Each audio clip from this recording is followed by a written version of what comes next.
This guide will help you disable automatic restrictions on DoorDash, allowing for a smoother experience when using the app. Follow these steps carefully to manage your settings effectively. Step 1. Open the DoorDash app. Launch the DoorDash application on your smartphone. Ensure you are logged into your account to access the settings. Step 2. Access account settings.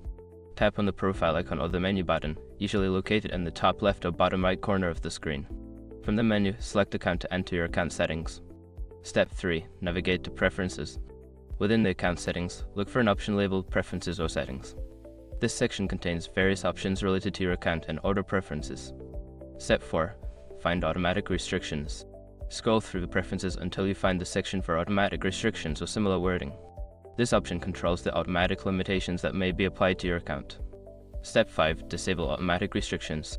Before starting recovery, use the shrug.com link in the description to open the account recovery checklist generator and make sure your verification details are ready.